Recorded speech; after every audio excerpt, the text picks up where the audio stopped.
Cuidado con la curva a mucha velocidad. Un buen problema para relacionar la aceleración centrípeta y la velocidad. Lo que pretende es que incidamos otra vez en lo que es la aceleración centrípeta y cómo se calcula la aceleración centrípeta, ¿vale? Eso es lo que pretende el ejercicio. Por lo menos cómo se calcula el módulo, porque ya veremos cómo se calcula el vector. Habrá algún ejercicio en el que vayamos a calcular el vector aceleración centrípeta, pero en este caso solo nos interesa el módulo. Dice el ejercicio, cosa que sucede habitualmente, un coche entra en una curva circular con una velocidad constante e igual a 72 km por hora. Lo primero que voy a hacer es convertir esa velocidad en metros por segundo, ¿vale? Porque como estáis viendo la aceleración está en metros por segundo al cuadrado, entonces ahí hay un problema, conflicto de unidades. Así que voy a pasar directamente, lo primero que voy a hacer antes de nada es convertir esa velocidad que está en kilómetros hora, la voy a convertir a metros por segundo.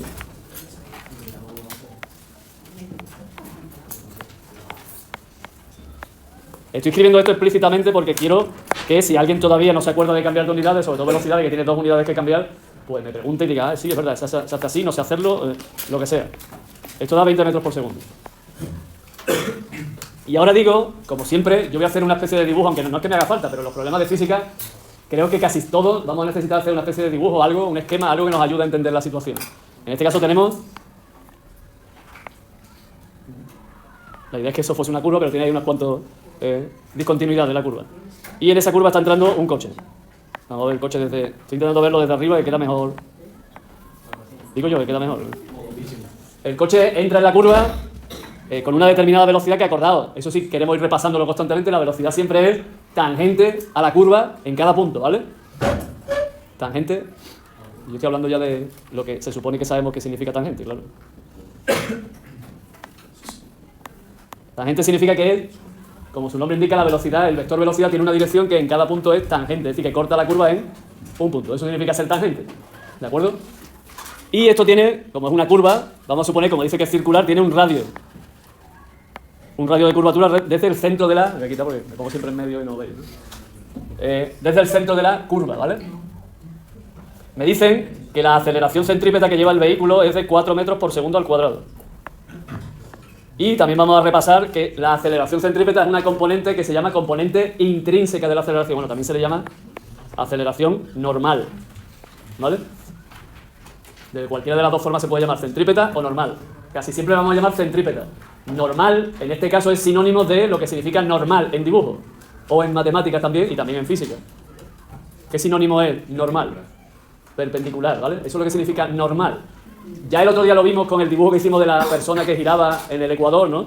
Y vimos que la aceleración centrípeta es perpendicular a la velocidad. Por eso se dice normal, porque es perpendicular, en este caso a la tangente a la curva en cada punto, ¿vale? La otra cosa que tenemos que saber de la aceleración centrípeta de la normal es que es una componente intrínseca de la aceleración. Intrínseca, se llama porque tiene que ver con el propio movimiento, no con el sistema de referencia que se elige, sino con el propio movimiento, porque lo que mide era cómo cambia la dirección de la velocidad. Cómo va cambiando la dirección de la velocidad. Evidente que cuando se toma una curva, ¿está cambiando qué? La dirección de la velocidad. Voy a pintar el coche ya terminando de tomar la curva o girando en esa curva, y ahora la velocidad ya no es la misma, sino que tiene otra dirección. Ese cambio de dirección lo mide precisamente la aceleración centrípeta. Me da igual que no cambie el módulo de la velocidad, en este caso no me dicen que cambie el módulo. Todo el rato vamos a ir a 72 km por hora. Pero sí cambia la dirección y por tanto sí hay aceleración. Y en este caso, aceleración de tipo centrípeta. Estamos respondiendo a la primera pregunta que nos está diciendo el ejercicio. ¿Qué tipo de aceleración tiene el coche? ¿Aceleración centrípeta o normal?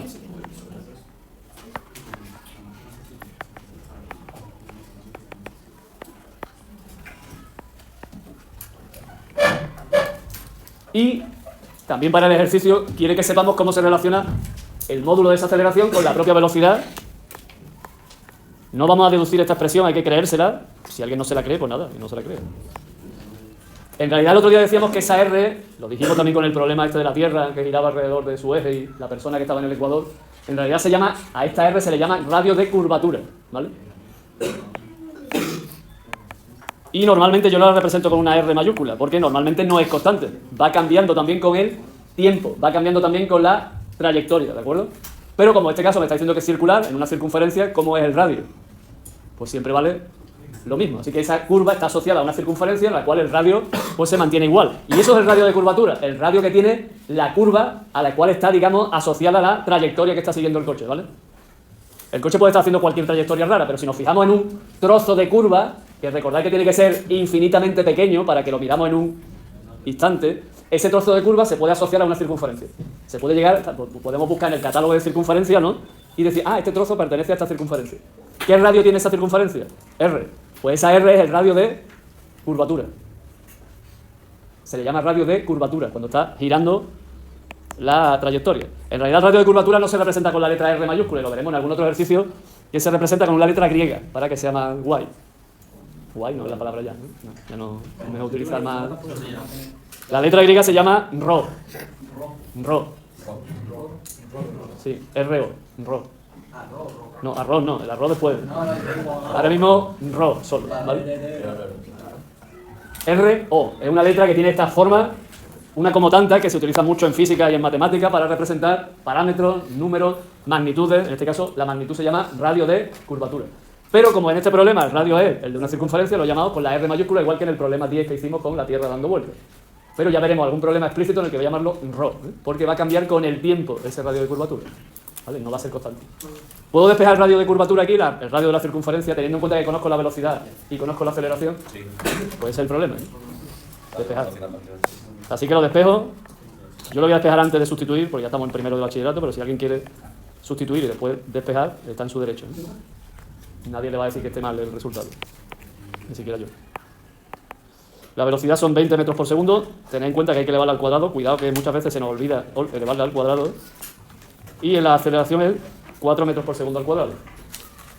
Yo, para variar, sigo aconsejando que escribamos las unidades, porque así sabemos en qué unidad me va a dar resultado. Aunque, lógicamente, siendo un radio, el resultado debería dar en metros, ¿no? Que es la forma en la que se miden los radios, las distancias, ¿vale? Pero si seguimos con las unidades, veríamos que me tiene que quedar metros, ¿vale? Bueno, da 400 entre 4 son 100, ¿no? Vaya. Así que el radio que tiene esta curva que está tomando este vehículo con esa velocidad de 20 metros por segundo, sometido a una aceleración centrípeta de 4 metros por segundo al cuadrado, es que es de 100 metros en este caso.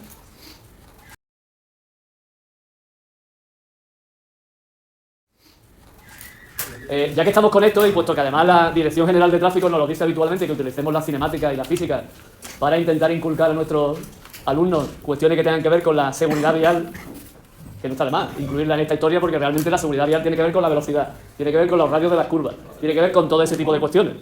Así que es interesante que comentemos, a la vista de lo que quiere decir la aceleración centrípeta, ¿lo veis? ¿De qué depende fundamentalmente la aceleración centrípeta? Es decir, aquella aceleración que tenemos que tener en nuestro coche para poder tomar una curva. Que si no tenemos esa aceleración, no vamos a tomar la curva.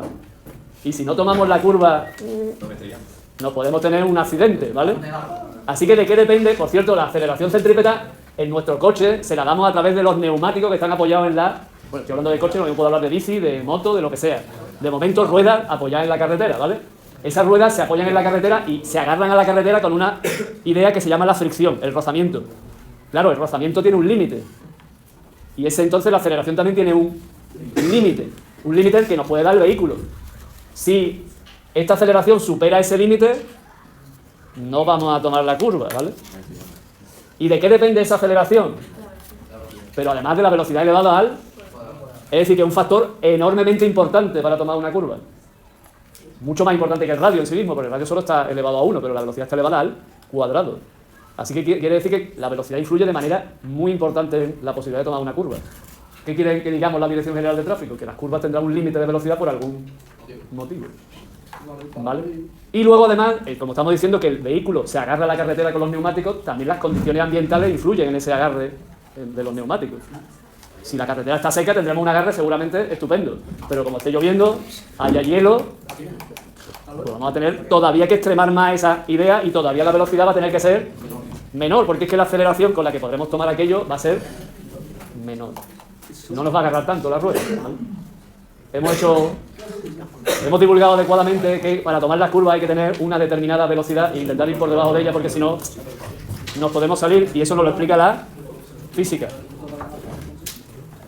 ¿Sí? ¿Ha servido de algo o no? Tendremos cuidado al tomar una curva cuando conduzcamos nosotros un vehículo. Un vehículo como el centro de gravedad muerto. Sí, bueno, ya a partir de aquí estamos hablando solo de cinemática. Ya Pablo está intentando entrar en otra parte que sería ya la dinámica con las masas, los centros de gravedad. Yo he metido algo de dinámica porque he hablado del rozamiento, eso en el fondo aquí no me importa, pero bueno, como quería decir de dónde proviene la aceleración, en este caso la causa de la aceleración sí me interesaba, y es que se debe a los neumáticos, no se debe a otra cosa. Quiero decir que los neumáticos son los que nos agarran a la carretera, no otra cosa, y eso tiene un límite de agarre, no podemos superarlo. Bueno, si podemos superarlo y entonces tendremos un problema, vamos, ¿vale?